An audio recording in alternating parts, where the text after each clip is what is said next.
అమ్మ వైశమ్మ, ఎటు పోయినావమ్మా? 15 రోజులు అవుతుంది. ఏ ఒక్క రోజు కూడా అమ్మ నాన్న గుర్తు రాలేదా అమ్మ నీకు? చీకట్లో ఉంటే భయం అవుతుందన్న నువ్వు ఈరోజు అందరినీ వదిలేసి చీకట్లో పడుకున్నావు. ఈరోజు ఏం భయం అనిపించట్లేదా అమ్మ? నువ్వు చేసిన పెద్ద తప్పు అని పెళ్లి చేసుకోవడం అమ్మ. నీ లైఫ్లోకి వాడే కనుక రాక ఉంటే నీ లైఫ్ ఎంత హ్యాపీగా ఉండేదమ్మా. వైషు నిన్ను ఎట్లా చంపినారో వాళ్ళని కూడా చంపే వరకు ప్రతి ఒక్కరు పోరాడుతూ ఉంటారమ్మా. వానికి నువ్వేంటో గుర్తు రావాలి అమ్మ. చంపుతా ఉంటే నేను ఒకప్పుడు వైషును చేసింది ఇదా అని ఏడుపు రావాలమ్మా. అలా చేస్తామమ్మా. నీ ఆత్మ శాంతించాలని మనసు పూర్తిగా కోరుకుంటున్నామమ్మా. మిస్ యూ రా.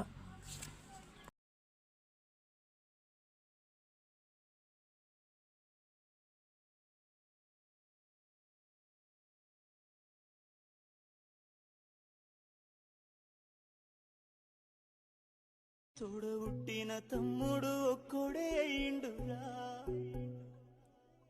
దండానికి